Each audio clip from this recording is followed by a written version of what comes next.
Good evening and welcome to the Birch Aquarium. I'm the Executive Director, Nigella Hilgarth. And it's a great pleasure this evening to introduce tonight's speaker, Dr. Ralph Keeling. I would like to start off by letting you know that Ralph is not only the son of a very distinguished scientist that many of you know, Charles David Keeling, but he's a very distinguished atmospheric scientist in his own right. And in fact, he has really been a scientist from a very young age. And I have to tell you a very short story about him. I gathered he was hiking in the Cascades one summer when he was 2 years old with his family. And they were looking at the Nisqually Glacier. And suddenly this little voice pipes up. How do you make glaciers? H2. So not only was he interested in science then, but his command of the English language was clearly incredible. And of course he had to do a little formal training, so he went to Yale to do his bachelor's, and then he went to Harvard to do his PhD, which was slightly more theory than practical work. And then he became very interested in the really intricate measurements of atmospheric gases, particularly measuring oxygen in the atmosphere. And so I think that this really, he's now taken on, as I said, the mantle of his father. He is now the current director of the Scripps carbon dioxide program. And he's also professor and principal investigator of the Atmospheric Oxygen Research Group here at Scripps Institution of Oceanography. And I could go on and on about his achievements, but I think I will not waste any more time, but I just want to say I don't think there's anyone on the planet who is better positioned to give tonight's talk than Ralph Keeling. And so without further ado, I'm going to ask him to talk about understanding atmospheric oxygen, the other half of the global carbon dioxide story. Thank you, Ralph. Thank you all for coming on this day when you could have relaxed through the entire day and stayed home, so I appreciate everyone coming out. I thought I'd start by acknowledging that it's Veterans Day and that is a time to reflect on service that people have dedicated to our country, and to make a slight connection with the present talk to recognize that the problem of global warming, we hope, won't turn into a problem that moves into the dimensions of security, but I fear it might. So this is a topic that might have a connection with veterans in the future, I'm afraid. Now, the title says I'm going to talk about the other half of the global carbon dioxide story, but I can't help but start a little bit with the first half of the story. So my story really starts with my father's career. He did a PhD at the University of Illinois in polymer chemistry. This was in the 1950s, and the future was plastics. Now, I think his upbringing included excursions from the Chicago area to the west. He spent time in Estes Park exploring the Rocky Mountains, and when he was old enough to travel on his own, he went out picking fruit in the Washington state and going weekends hiking in the Cascades. He liked the West, he liked the outdoors. When he finished graduate school in polymer chemistry, he decided that whatever he did, he was going to move further west. So he took a postdoc at Caltech without really any clear idea of what he was going to do, just that he was moving in the right direction to get there. Now, he was given a project to measure uranium in rocks. I think uranium was also in the future at that time, plastics and uranium. And that involved a lot of rock crushing in basements, and that wasn't very thrilling either, and it didn't let him take advantage of being in the West. So he picked up on a different project that was suggested, which was to study carbon dioxide in river water. There was some question as to what controlled the carbon dioxide level in rivers, and there was no particular reason for working on this other than just fundamentally understanding how rivers worked. And so he went off on trips, camping trips in a sense, to sample rivers. Now, if you live in Pasadena, you find that there are not too many rivers around. So it involved driving north. He drove north to Big Sur and other rivers in California, looked at the river water carbon dioxide concentration, but there was a complication that he couldn't really understand adequately what the river water carbon dioxide levels were unless he also understood what was happening in the surrounding atmosphere. So he began to make measurements of carbon dioxide in air. And shortly after that, the carbon dioxide measurements in air became more interesting than the river water. It turned out that river waters, he could understand them in some simple terms and lost interest in them very quickly. Not that they're trivial, but his interests move elsewhere.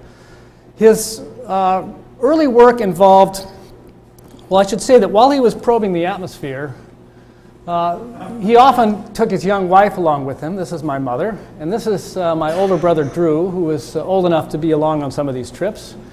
And I don't know whether this is one of those trips or not, but here he is doing quite well at age about 5 months or 4 months. Now, his sampling technique for the atmosphere involved a rather low-tech method. He had these glass spheres that he would evacuate in the lab, take out, and they would open a little tap on it, and it would suck the air in, close it off, and then he would take it back to the lab and analyze it for carbon dioxide concentration. Now, carbon dioxide is a condensable gas. Water is also in air and is also condensable. So the first thing he would do is he would freeze the water out at a cold enough temperature to do that, and then he would use a newly available fluid, liquid nitrogen, to freeze out the carbon dioxide. And by carefully measuring the amount of air and the amount of condensed carbon dioxide, he could get a measure of abundance that was considerably more precise than other measurements had been up until that time. And he discovered, and he explains that the reason he did this was nothing more than he was having fun. He was having fun building equipment, he was having fun going out on camping trips. So it wasn't particularly motivated by anything other than a kind of self-indulgence.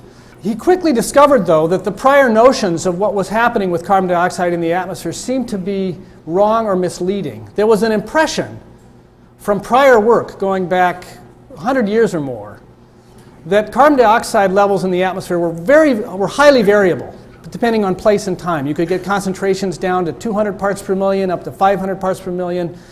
It was a messy system, highly variable. What he found, however, is that if he took samples in the afternoon, he was mostly sampling the air in woods, by the way, because that's where the streams were.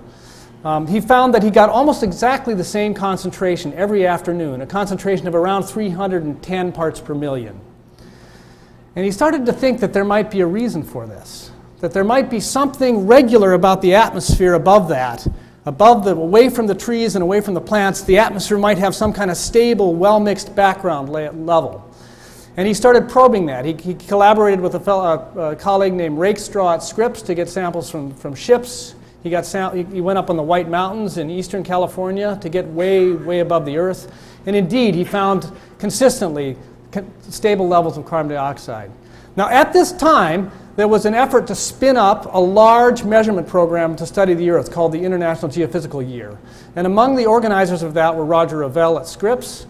There was a fellow named Harry Wexler at the Weather Service. Other notables included, I think it's Harald Rossby, a Swede.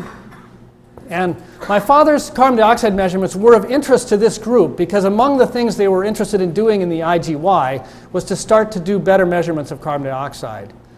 Now, my father went and talked with Harry Wexler of the Weather Service. This is in Washington, D.C. And Wexler offered him a job. Now, Wexler had an idea that it would be nice to set up a station on the mountain of Hawaii, on Mon Aloha, and track carbon dioxide levels accurately using some of the methods my father had developed. Now, this was a sound offer in many respects for my father to go back and work for Wexler, except for one problem. It entailed moving back east.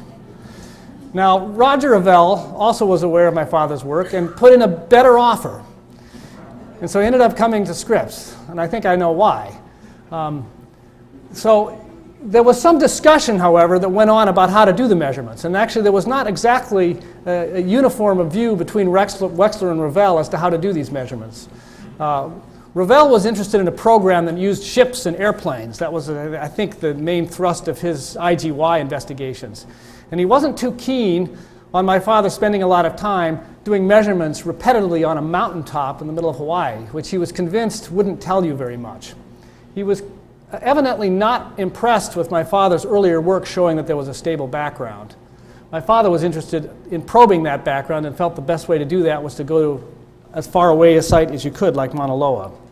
Well, the data after a few years essentially answered the discussion, and showing that there was a regular pattern in carbon dioxide indeed that showed up. So within a year or two, my father had detected a regular cycle, which my father recognized as almost certainly being due to the seasonal growing of land plants and the decay in the fall and winter of CO2 being released back to the atmosphere. Essentially, you were seeing the Earth, or the biota of the Earth, breathing. And he could also see that the levels were rising over time. Now, this record was inspirational to a lot of people. It really stands out as one of the main achievements of the 60s in the arena of environmental science as being the first evidence of a human impact on the planet as a whole. At the time, it was not as well recognized as the Rachel Carlson's Silent Spring and so forth. So it's really only in hindsight that we look at it in that way. It was known to a few people that it was very influential among that crowd. And among the things that it did, it was shown in the White House. There were discussions about what this might mean in the distant future. But I think its most important impact on science immediately was to inspire a cadre of atmospheric scientists to look carefully at the question of whether carbon dioxide rising might have influenced climate. And Suki Manabe, Jim Hansen, Arakawa, a number of people got into the act of trying to understand exactly what rising carbon dioxide would do to climate. And they were using models of increasing sophistication, looking at the radiative effects of carbon dioxide. There were major questions as to how big the effect would be, and the questions revolved around things like how much the water vapor would increase along with the carbon dioxide, because that is an amplifier, whether the clouds would offer some compensation. But by the late 1970s, the community that had worked on this now for more than a decade had come to essentially a consensus, and this was reflected in the so-called Charney Report, a report that was commissioned by the National Academy of Sciences and included a number of notable scientists, including Charney, who was one of the founders of numerical weather forecasting. And they concluded that for a doubling of carbon dioxide, the world should warm something like 1.5 to 4.5 degrees C. Considerable range in that estimate because of uncertainties in the modeling, but nothing like zero seemed to be allowed by what they understood. This occurred at the same time additional information was coming in on other greenhouse gases. There was now evidence by the late 1970s that methane was also on the rise. Nitrous oxide was on the rise. Methane comes from rice paddies and cattle and landfills. Nitrous oxide is a byproduct of applying fertilizer to soil. It also comes naturally from soils. And the chlorofluorocarbons, the so-called freons, were also building up in the atmosphere. These also have a greenhouse effect, not as big as that of the rise in carbon dioxide, but enough to add up to a significant additional warming. It was recognized that the extent to which you would have an effect on climate would be counteracted by the tendency for combustion processes to produce haze, and the haze would filter the sunlight and produce less direct heating of the ground and thereby causing a counteracting cooling. Depending upon the extent to which the planet was getting hazier, that might have counteracted some of the warming. And it was also recognized that the oceans would play an important role in this problem. And in part because the oceans have an enormous capacity for absorbing heat. And just like it takes a while to cook a turkey in the oven, because it takes a while for all that water in the turkey to warm up, it takes a long time for the oceans to warm up in a warming climate, and it would drag down the temperature of the atmosphere, reducing the warming you'd experienced. And largely because of this heat lag of the ocean, the Charney Report went on to say that we may not be given a warning until the CO2 loading is such that an appreciable climate change is inevitable. The concern was that because there was so much inertia in the system, by the time you actually saw the warming, it would be too late to actually stop it from being very serious. So in the 1970s, here's what the temperature record actually looked like. This is at the time of the Charney Report. Temperatures had stayed largely flat in the 19th century. They'd been warming in the early 20th century up to a peak in the early 1940s, late 1930s, and then there'd been a little decrease and then more or less level. This is not the pattern you would have expected from global warming. And this was not viewed as a contradiction because people recognized that climate does fluctuate naturally. And so it was a matter of time of waiting for the signal of global warming to overwhelm the natural variability before you'd actually see the signal.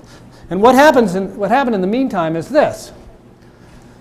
The all-time temperature record back to the recorded start in the mid-19th century. It was broken in 83. It was broken again in 87, 90, 95, 97, 98. And this record is actually 2 years out of date.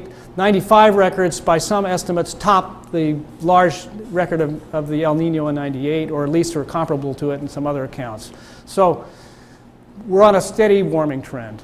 Now, this is essentially what was predicted by the Charney report and is now taken as pretty solid evidence of a global warming effect having kicked in. And it's important to recognize that this was predicted before it happened. If you were in the business of forecasting stock markets and you said, well, after all this little blip here was going to be a run-up, you would gain some credibility for that. Now, other things have happened while accompanying the warming. Mountain glaciers are in retreat. Spring is arriving sooner. That's reflected, I should point out, in the oscillations in carbon dioxide getting larger with time, something I didn't point out in the earlier slide, but it is evident. Sea level is rising at an accelerating rate. It rose about 10 to 20 centimeters over the last century. The recent rise rate is more like around 30 per year, and this is forecast to continue to accelerate in the century ahead. And I'm not going to spend a lot of time on climate impacts in this talk, but I want to just touch on them. And this is the one thing I want to highlight. Dramatic changes have occurred in Arctic sea ice. This is a result just from this last summer. The Arctic sea ice grows in the wintertime, of course, to encompass an area all the way down into Hudson Bay and essentially filling up the whole Arctic. But then in the summertime it melts back, and the extent to which it melts back has been increasing year by year. And the average from 1979 to year 2000 for the minimum Arctic sea ice is outlined in purple here. And in September 2007, we hit a new all-time low of 4.1 million square kilometers. The norm is something like 6.5, so it's dropped dramatically. The last record, which was in 2005, was something like 5.2. So it looks like something really strange is going on with Arctic sea ice. This is something to watch. I mean, if this bounces back, it may, and in the next few years, it's going to decrease at a slowing rate. But what's happening right now is suggestive of something running away on us. So keep looking at this story, because this could get very interesting. At the time I got interested in this, I was in college, and so my first awareness of the Mon Aloha record really came in the 1970s. Now, I was aware my father worked at Scripps. I was aware he was working on something involving the atmosphere, but it was viewed as an awkwardness that he was studying the air while being at an oceanographic institution. So at the time that I was in grade school, the story was something like, well, he studies the air over the water. And so that legitimized what he was doing. So I didn't have that great a grasp of it. But at some point when I was in college and had enough knowledge of the science myself, I got an appreciation for it. And this is more or less what the record looked like at that time. And what's happened since then, of course, is this. It's just rocketed up and up and up and up and up. Now, in the 1970s already, my father and other scientists were looking at the question of what was actually exactly causing this rise. Was it caused by fossil fuel burning? Was something else involved? And so there were questions that revolved around that, because understanding this rate of rise is essential to understanding how fast and how hard the system's being driven. Now, one thing that was clear already from the first few years of measurements is that the rate of rise of carbon dioxide in the atmosphere was actually slower than the rate would have been if all the emissions from fossil fuel burning stayed in the atmosphere. Now, how do we know what's burnt in fossil fuel? Well, these are industrial records. Fossil fuel is a valuable commodity, so it has to be subject to fairly rigorous accounting. Some countries may be fudging their numbers a little bit, but these numbers for the rate of rise are viewed to being good to better than 10%. And what you see for the atmospheric rise is a rate of rise that's considerably slower than fossil fuel burning. So, to the extent that other processes in the Earth are affecting this, they're compensating for the rise. They're buffering the system. They're slowing the rise as opposed to causing it. We have more than enough carbon coming into the system to account for it. In fact, we have too much. What we have to account for is where the other carbon dioxide that didn't end up in the atmosphere has gone. Now, it's an interesting fact that if you scale this curve by multiplying by 57%, so you have a curve that rises 57% as fast, you line up almost perfectly with the data over the whole record. Why this works so well is a little bit of a puzzle to us, and we're trying to figure that out now, and I won't get into the details of it, but it does help emphasize the fact that what we're seeing here looks like a system that's being driven by fossil fuel burning with some buffering going on, accounting for carbon dioxide going elsewhere. Now, where could that carbon dioxide be going that isn't in the atmosphere? Well, there's really two possibilities that loom. One is that could it be absorbed by the oceans? The planet is 70% oceans, and the atmosphere is in good contact with the ocean. And the other is that it could be going into land plants. And that's really sketched in this simple cartoon here. This is showing the atmosphere, this is the ocean, this is representing humanity's entire contribution through industry, and this is the whole terrestrial biosphere over here. Okay, and so we're emitting CO2 into the atmosphere. It's rising in the atmosphere. Here's the Mon Aloha record. But it's not rising as fast as we're stuffing it into the atmosphere because it's being taken up, perhaps, by the ocean and perhaps by the land. Now, why would the oceans take up carbon dioxide? Well, the ocean's seawater, that is an alkaline solution. It has alkalinity. It's basic. CO2 is an acidic gas in the sense that when it dissolves in water, it forms carbonic acid. And you get a little acid-base reaction going, which I've sketched out here, which basically reacts the CO2 with the relevant source of alkalinity here, carbonate, and makes baking soda, which is what this is. So the ocean has a chemical capacity for absorbing carbon dioxide by virtue of being alkaline. And it is in good contact with the atmosphere by virtue of its large surface area. Now, not all of the ocean, however, is at the surface. A lot of it's down at great depth, and that deep water doesn't make rapid contact with the atmosphere. The ocean turns over rather sluggishly. So the rate at which the ocean would absorb carbon dioxide would hinge on a large measure of how fast those surface waters are brought up in contact with the atmosphere and allow the excess to come out. Another way to look at this is that the system between the ocean and the atmosphere initially was in some kind of equilibrium, which has been perturbed by this rise, and the system is responding to this disequilibrium by trying to establish a new equilibrium. And the way it's doing that is by the ocean absorbing carbon dioxide to try to come back into equilibrium, but it can't get there because we keep adding more to the atmosphere, so the ocean keeps taking it up. So it's kind of a race going on where the ocean keeps absorbing. It's just acting like a sponge, in effect. That's you can think of this as a kind of a sponge that's soaking up excess. So that's reasonably straightforward chemistry. The physics of the mixing is a little complicated, so this is not a quantity the rate of uptake is not something that we know from first principles that well, but we can get a rough handle on by making estimates. Now, the land is a little more subtle. Trees, of course, take up carbon dioxide. They photosynthesize. Photosynthesis takes up CO2. But it's not true that forests necessarily take up carbon dioxide. And I want to make that clear by this next sequence. So this is showing basically the first half of a life cycle of a plant, say a tree. It starts off with a seed in bare ground. Little seedling here, it's growing, it's taking up carbon dioxide. Where's that carbon dioxide going? It's going into the plant. It's turning into carbon that's part of the plant. So the reason the carbon dioxide is being taken out of the atmosphere is that there's carbon in the plant itself. The tree grows, it's got more carbon in it. So there's continued uptake from the atmosphere until finally you have a larger tree, and this whole process involves uptake of carbon from the atmosphere. But of course, that's not the whole life cycle of a tree. Because at some point, some pest comes along and challenges it and maybe causes it to pass away, it falls over, it decays. And during this process, the carbon that's in the plant decomposes by termites or bacteria and is released back into carbon dioxide to the point where you have bare ground left over, and the net effect on carbon dioxide is nothing. It took it up, it let it back go again. So the life cycle as a whole doesn't do anything to atmospheric carbon dioxide. And in a forest, which has all stages of this life cycle represented, you presumably therefore have a very near balance between regions that are plants that are taking up carbon dioxide and other regions where there are plants decaying that are releasing carbon dioxide. So a mature forest will be in a kind of steady state where there's carbon dioxide exchange but no net uptake. That's a very important point because people think of the land as being something that will scrub the atmosphere of carbon dioxide. It won't do that just by being what it is.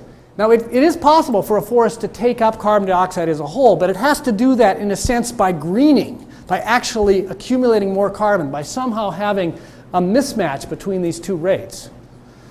Now, that's not inconceivable that something like that has happened, because at the same time we've been burning fossil fuels, we've been releasing nitrogen to the environment. Nitrogen is a fertilizer. There's nitrogen coming into the system because it's a byproduct of combustion. Actually, it's the source of acid rain that we've all heard about, one of the main sources. Nitric acid can damage ecosystems, but in trace amounts it's actually a fertilizer, and it can make things grow faster. Carbon dioxide also is a kind of aerial fertilizer. Plants tend to grow faster, not all plants, but most generally plants grow a little faster if you give them more carbon dioxide. The plant has this challenging process that it has to undergo of getting the carbon dioxide into its leaf without letting the water out. If it lets all the water out, it desiccates. So it has these little holes called stomata. They're designed to just regulate that process. And if you give it more carbon dioxide in the atmosphere, it can get away with smaller stomata, thereby losing less water and therefore having a more favorable water balance and perhaps growing faster. So it's possible that by human activities on the planet, we might have caused ecosystems to actually green up. There's speculation and some evidence that that's gone on. So I'm going to get to that shortly. Now, in the 1970s, remember this is when I got into this field, there was already a reasonable stab at accounting for the sources and sinks of carbon dioxide. There was something like 5.2 billion tons of carbon per year being released from fossil fuel burning. The measured atmospheric increase was 57% of that. Remember that slide that showed the 57%? That's just now being shown as a bar here. And oceanographers, looking at how fast the ocean mixed and taking account of the chemistry of seawater, had estimated the oceans were taking just about enough to account for the total fossil fuel burning. Except that maybe there was a little bit missing. And in order to balance the budget off, you'd have to have a little bit of land uptake. That way that what was released from fossil fuel burning and not ending up in the atmosphere was accounted for as going somewhere, either into the ocean or the land. Now this is a fairly tidy budget. There wasn't too much controversy for it for a few years until a paper was published in Science magazine in 1978 that really was a kind of a wake-up call. Now the most significant thing about this paper in a sense is that it represented the entry of a new community of scientists into this field. These people were terrestrial ecologists, and the people who put together that other budget were oceanographers and atmospheric scientists. So we had a sort of clash of cultures here. And what the ecologists called attention to was the fact that humans were probably causing considerable releases of carbon dioxide from land simply by the clearing of forested land for agriculture. If you have a forest, you have a lot of carbon. If you clear the trees out, you burn them away, however you clear it, you decompose them, the soil decomposes some, you till the land. Once you get to that state, there's less carbon per hectare, and that carbon would have been released to the atmosphere in the process of that. And they did a rough stab at what they thought should be happening from that. And so they came up with a rather different look at the budget. So here's the oceanographer's budget again. And here's what the ecologists said was going on. We have this release from fossil fuel burning, and then we have this all additional release of the same order of magnitude from land use. And here's what's going in the atmosphere. And you oceanographers, you be damned, in a sense. Because what they were saying was, something's wrong, because this didn't add up very well, but they viewed that as not being their problem, in a sense. They got their half right. Now the oceanographers could go figure out their half. Now the oceanographers, particularly Wally Broker, are kind of notable in our community, still active, came back pretty hard and said, no, this can't be right. What they're calling for is this huge missing sink. Somewhere there has to be a sink for carbon that's unaccounted for. Now the issue stayed like that for a few years, but there was a little bit of backing off on the part of the ecologists. And a few years later, the estimates from the ecologists had come down to a level that made it look about like this. So it wasn't quite as far out of whack, but it was still pretty bad. So the question was, what was needed to balance this budget out? It matters because if you don't know where the carbon dioxide is going, you're not in a position to forecast what's going to happen in the future if you add more CO2 to the atmosphere. So identifying this missing sink and clarifying what it is was an important research challenge. In a sense, there are two possibilities. They're the same two possibilities. It could be that ecosystems outside of the impact of land use are absorbing carbon dioxide. compensating for the land use somehow, or slightly overcompensating as it's drawn here. Or the oceanographers got it wrong. The oceans are taking up more carbon. Now, the obvious way to get a handle on that would be to look hard at the oceans to see if there was evidence for more carbon accumulating, or look at land ecosystems outside of human impacts to see where they were greening up. Now, that's a little bit tricky because the oceans are big and they're variable, and ecosystems are big and variable. So actually to stage a survey where you go out and actually keep track of what's going on in here is a pretty challenging task. And where I come into this is to look at a way of getting at this by looking at the air itself. Because there's a way to distinguish these two cases by just looking at the atmosphere, and that brings in atmospheric oxygen. Now, the idea of measuring changes in atmospheric oxygen wasn't mine. I got the idea from my father, and I don't even know where he got it from. It might have been his idea. But I was sitting around the table in our house in the late 70s, and my father was explaining all this to me. That was the first time I was absorbing this. And he said, what you really want to do is measure atmospheric oxygen, because that allows you to solve this problem. Now, to understand oxygen, we go back to this figure here, showing the cartoon of the carbon cycle, fossil fuel burning, land uptake perhaps, ocean uptake. And all we want to do now is put oxygen on this diagram. Now, when you burn fuel, you use up oxygen. If a tree grows by photosynthesis, it makes oxygen. So for both of these processes, there are corresponding and well-defined compensating fluxes of oxygen. Flux in the opposite direction. Uptake by fuel burning, release by photosynthesis. By the way, land use, which involves burning of land, would involve an emission, like fossil fuel burning. The key here is that ocean uptake proceeds by and large by acid-base chemistry that doesn't involve oxygen.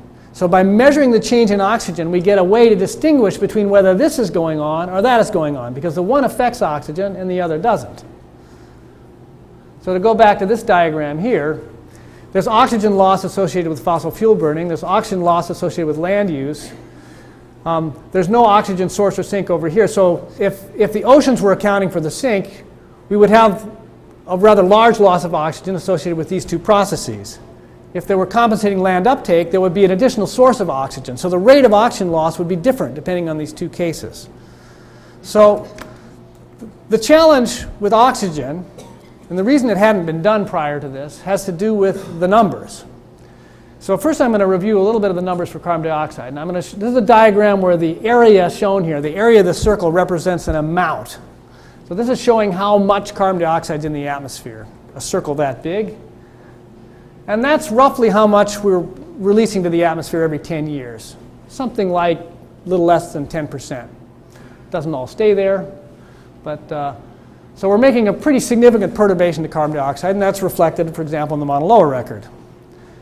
Now, carbon dioxide is a trace gas, 300 parts per million, or 380 parts per million. That's 380 molecules out of a million molecules in the air. Oxygen is 21% of the atmosphere or so. So out of a million molecules, there are 210,000 of them are oxygen. Now, 10 years of fossil fuel burning will affect atmospheric oxygen by taking out, you can barely see this, a little chunk about as big as that circle out of the oxygen supply. Something like a part in 5,000 of the oxygen supply in the atmosphere is removed every 10 years by fossil fuel burning. You need a very precise measurement to actually measure this change. Now, by way of reference here, I'm also going to show another quantity here. This is the resource base estimated for fossil fuels. This is not exactly the reserves, the economically viable reserves at the moment. It's reserves that are viewed as being economically viable as you go through a depletion and the price rises. So there's enough fossil fuel out there to really swamp out the atmosphere. This is why we have a problem with carbon dioxide, because there's so much fossil fuel compared to how much CO2 is in the air. If we go through all that, we're overwhelming the system with extra carbon. But the reason I'm showing this now is to point out that the amount of fossil fuel, I should say that the amount of oxygen you would lose by burning this fossil fuel in the same diagram is a circle of about the same size. So you only lose about 1% of the oxygen in the atmosphere when you burn all the fossil fuel. So we don't have a crisis with oxygen depletion. even after we go through all this, and we hope we don't, I think, we will only have lost 1% of the oxygen supply in the atmosphere. So we have a crisis with carbon dioxide. The interest in oxygen is not because it's an environmental problem, but because it's diagnostic of what's controlling the carbon dioxide growth. So in graduate school, I worked on this interferometric method. I won't say much about it, except that in brief, it looks at changes in effect in the speed of light in an air sample, something you can measure extremely accurately. So I took the technology for measuring the speed of light and applied it to the atmosphere composition, and was able to develop a program based on this. It had the virtue of almost certainly succeeding at some scale, because this instrument could be made as big as I needed to get it as precise as I wanted it. At some point I would have priced out the funding agencies, I think, but fortunately I was able. This is the human scale. This is, if you can see this is a table right here, so a human being would be about this tall here. And after I was in graduate school, I came out to Scripps for a while, then I went to NCAR, and I developed a program to track changes in oxygen. Here's the stations where I'm sending flasks to have the air sampled and oxygen concentrations analyzed. Some of these stations are pretty nice places. My two favorites, this is Palmer Station. A fellow in my group, Adam Cox, was just down there, took this photo. Pretty remote place. Again, we're trying to get away from influences of trees and people, because you get a more representative sample that way. Another place I like, this is Cold Bay, Alaska. I'm not going to show too many slides here. And here's what the data show. This is from a station in Tasmania, Cape Grim. Oxygen is decreasing over time. This is now something like a 16-year record or so. And don't worry too much about the units here. 0 is essentially the level in about 1985. And 100 of these is 100 out of a million oxygen molecules lost. We're measuring a trend over time. This is really a rather small trend. As I said, we don't expect it to be decreasing very fast, but it's plotted in a way that highlights the fact that it's decreasing. The 0 oxygen level on this plot would be somewhere like several miles below the floor here. Okay, that's roughly how this would scale if we were on an absolute scale. Now, the interesting thing is to compare this to the rate of loss you expect from fossil fuel burning. And like carbon dioxide, what you see is that the trend we observe is smaller than the trend you predict from fossil fuel burning. But in this case, it's much closer. In fact, you only have to scale this by 85% to get it to match up. This makes sense, because one of the things that's buffering carbon dioxide is uptake by the oceans, and that's not affecting oxygen, remember? So you don't expect it to be buffered. But the fact that it's buffered at all is interesting, because it says that somehow, in spite of what we're doing to the planet is able to compensate by producing more oxygen by gaining biomass. Somehow the planet has to be gaining biomass in order to produce oxygen to offset fossil fuel burning. So there's new information in this that pertains to carbon budgets. Just to show you that this trend is representative, here's the same 85% of fossil fuel scaled against its station data from Ellesmere Island in the Arctic. Here's the data from Mon Aloha itself. By the way, there's a cycle in oxygen that mirrors to some extent the cycle in carbon dioxide. I won't say much about that. There's new information in that as well, having to do with the oceans. But our focus today is really on this rate of decrease. So going back to this budget, you can now, on the basis of oxygen, say where the split would be between the green and the blue on this plot. So this is now an oxygen-based carbon budget for 1993 to 2003. And this is with the recent estimates of land use change. And you see that it's essentially where we were before. The oceanographers more or less had it right in the 1970s. The oceans were taking up slightly less than half of what's being burned out from released from fossil fuel burning. And if there's this large land use source, then there has to be some kind of considerable compensation by land biota. So remember, what we're seeing in oxygen is in a sense the difference between this orange and the green. And that establishes where the split has to be. So we're only seeing a small compensation, but that's because we're compensating also for the land use part. Now, I personally am of the opinion that the land use estimates may still be overestimated. So my best guess as to what the budget really looks like is something like this. And I think I point this out because there's considerable slop still in how much carbon dioxide is being released by land use emissions. And if you assume they're overestimated, you get a budget like this. This looks more reasonable to me. The oceans are the main sink. There's a small compensating sink on land, and then there's a smaller emission from land use change. This is pure speculation, really, but one reason I suggest this is that the very close link between the fossil fuel burning and the rate of rise, to my mind, suggests that the main thing driving this is fossil fuel burning, and I'm a little bothered by some other component as big as that being on the driving side of this. Now, this allows you to say some things right away about the system. For example, looking at this diagram, what would happen to carbon dioxide if we completely stop fossil fuel burning? Well, these sinks would presumably continue for a while, the green and the blue, so that the atmospheric levels would be dropping by that rate if there was land use a little bit less. So carbon dioxide levels would start dropping right away at a rate that's probably more or less comparable to the present rate of rise. So if we stopped all fossil fuel burning, atmospheric CO2 would start down at about the rate it went up. The Mon Aloha would look like a little volcano like this. The record would go up and then down again. You can also ask, how much do we have to cut fossil fuel burning to stop the rate of rise? So it would go up and then plateau. Well, you'd have to cut out the 57% that's staying in the atmosphere. So you'd have to cut fossil fuel burning by 57% to get the level to stabilize. So it gives you a sense of how hard it is to actually stop this thing, because to actually stop it requires a really drastic change in our present habits and our use of fossil fuel. Now I'm going to broaden the perspective here and show how the Mon Aloha CO2 record looks in the context of the reconstructed carbon dioxide levels going into the distant past, which is possible by capturing air that's been captured in polar ice cores.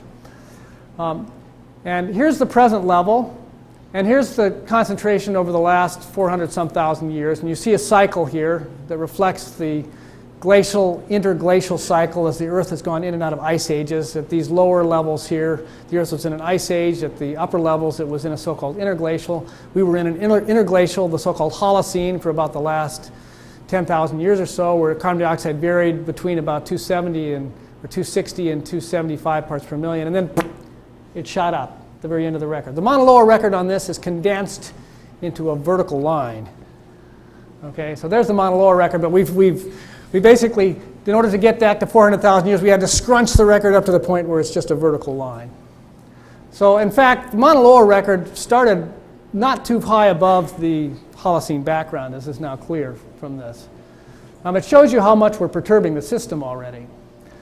Now what's interesting, especially, is to look what would happen if we stay with the business as usual type fossil fuel burning scenario, where we go through all the reserve with a kind of logistic function over some number of centuries. We let the growth, if we didn't have any environmental concerns about it, presumably that's what would happen. We'd keep burning the fuel, it would accelerate it up until we reach some point where there's a shortage, and then it would slowly come back down in a kind of bell-shaped curve over some centuries. So what I'm going to show you is a scenario looking into the future that takes that assumption of a fuel burning scenario.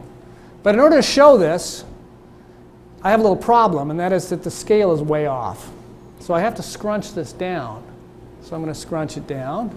By the way, this is where Al Gore is going up in the elevator. Okay, this is my version of that. Scrunch it down again. Scrunch it down again. So finally, we got the peak. So if we go through a business as usual type scenario with the present growth rates, carbon dioxide levels will peak out somewhere around 1,500 parts per million. This shouldn't surprise you from what I showed you earlier about the size of the atmospheric reservoir and the size of the fossil fuel reserve. We're capable of increasing what's in the atmosphere many, many times if we go through this reserve, and that's what this is doing. It's compensated to some extent by the sinks. This is a calculation that takes those into account. Now this time axis doesn't show you much detail about the present, so now I'm going to expand this region right here. So notice that this excess carbon dioxide lasts for tens of thousands of years. We're perturbing the system for tens of thousands of years into the future. If you went a similar amount of time in the past, you'd be getting into the Neanderthals practically. Okay, so this is, it's beyond biblical. Okay. Span it again. Here you see that this peak here, which looked like a very sharp peak, is itself not trivial in length. Okay, here I finally blow it up where you can see it. So this peak rising up and coming down is spread over essentially 500 years or so. Now I think we want to try pretty hard not to let this happen. I mean, it's clear that we're already seeing effects of climate change at the 2007 level of carbon dioxide. We're seeing Arctic ice melting back. We're seeing glaciers retreating. We're seeing all these things happening. And we're not even seeing the full effects of the CO2 emission because of the thermal inertia of the ocean, which is holding back the response.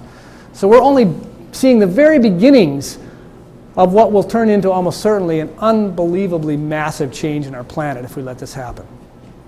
So what people are talking about as a more hopeful future is to get to some kind of scenario where we stabilize the level. We still let it rise some because it's too hard to turn it around at a level somewhere between, say, 450 and 500 parts per million. A scenario like that, if you actually looked at it on the scale of the Mon Aloha record, would look something like this. Here's business as usual, and here's what the Mon Aloha record would have to look like if we go into stabilization scenario. The Mon Aloha record changes its shape.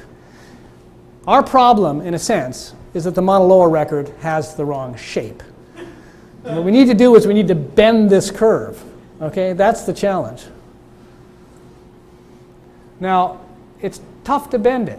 And what this shows is what's actually required in terms of future emissions to go from this yellow scenario, which is this is showing CO2 emissions here, this is time going forward, here's the historic emissions, and here's what the business as usual scenario assumed, rising up like this. But to get it to bend over like this, we have to almost immediately stop the growth in fossil fuel burning and then cut back such that when we're mid-century, we're at something like 30% of the present levels, and then it has to slowly decrease after that. It can't go up again, it has to keep going down. And I will point out that this is what the whole planet has to do. So countries that are burning more than their fair share already will have to cut more. That's us. So we would have to cut more than 30%, down to 30% by the middle of this century. So that's what people are hoping to do. If we don't do that, something like that, we're back on this trajectory, okay? So that's the choice. That's the choice we face. Do we do this? Do we ride this huge wave? God knows what that will do. Or do we do something like this? So how can we do this? I'll go through this rather briefly because I don't tend to emphasize this. There is no one approach is going to get us off fossil fuels to this extent. So we have to try different things and be inventive about it. But one of the obvious areas of low-hanging fruit is just energy efficiency. We need to figure out how to use the energy we have more efficiently, so we need less. And from my standpoint, looking over my lifetime, I see all sorts of things that have changed since I was a child that demand more energy. There's the fact that my children don't play on the streets. They play inside where they have to have games, and they have to be driven to their neighbor's house instead of walking there. Many of these things, and we now drive great big cars because we're so worried about auto safety, which may be a valid concern. But many of these things that have changed in the last 50 years, I think, that involve using more energy, haven't really improved lifestyle. I think there's room for a lot of improvement in energy efficiency with almost no degradation in our present lifestyle, particularly in this country. We have to get off fossil fuels in the energy we use to a large degree, so we have to develop alternative energy, solar, wind, probably some more nuclear power, geothermal, other forms of harnessing biofuels, and probably we're going to keep burning fossil fuels at a rate that's too large to make this curve roll over. We're going to have to figure out how to change basically we have to get rid of smokestacks. So that instead of releasing the CO2 in the atmosphere, we capture the CO2 and we pump that CO2 down into some deep reservoir where it won't leak out. And there's a lot of work going on that, and it's not impossible to do that almost almost for sure. So all these things are going to happen, and I think we need to take a kind of optimistic view of this and say, hey, we can do this. This will be fun. Right?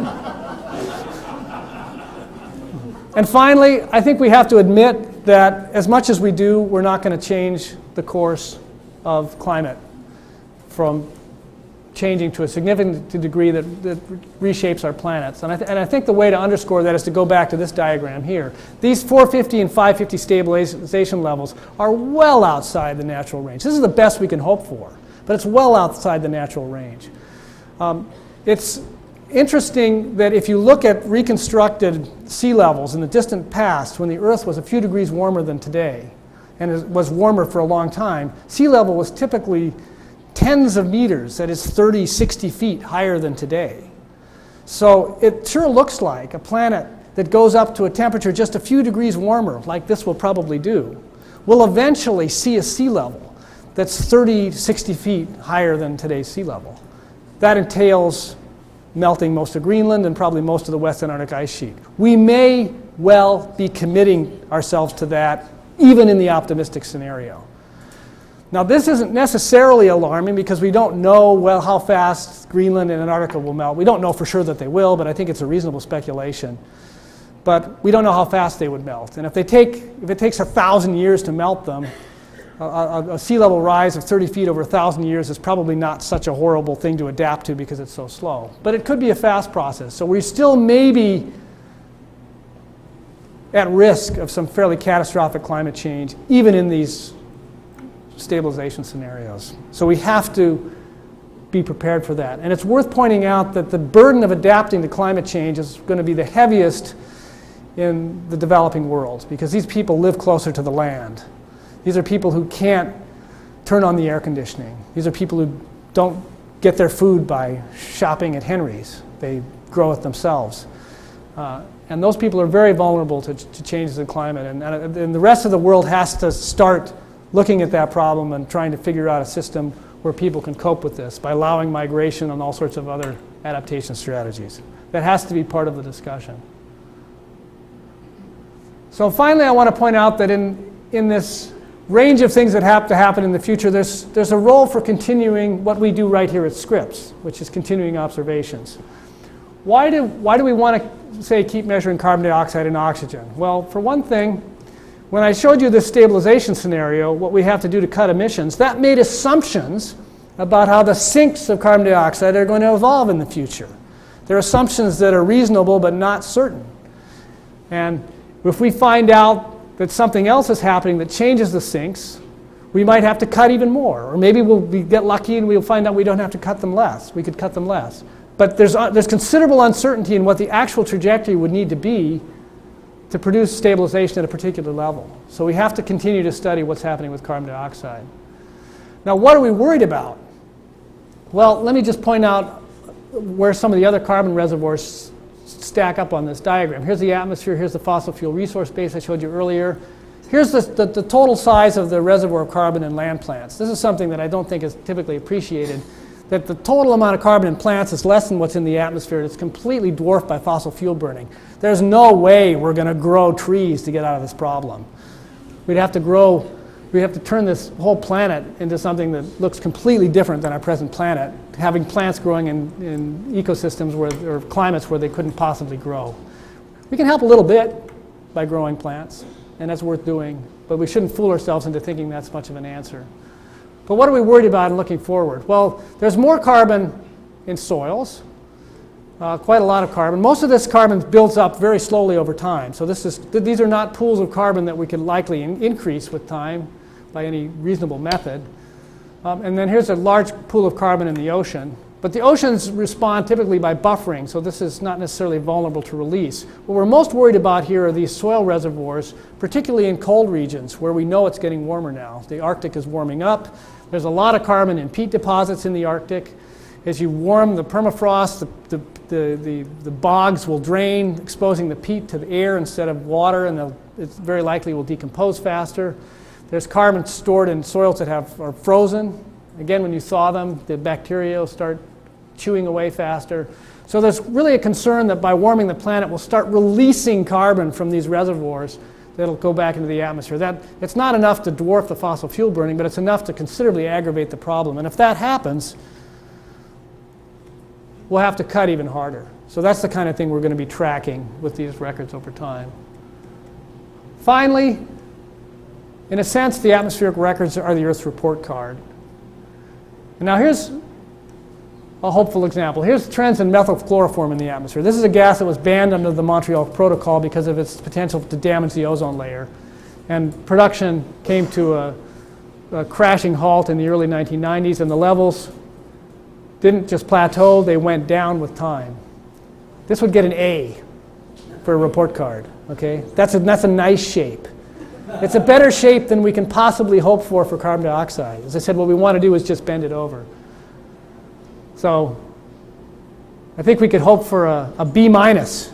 This would be a B minus if we can get it to do this. This is an F, okay? Right?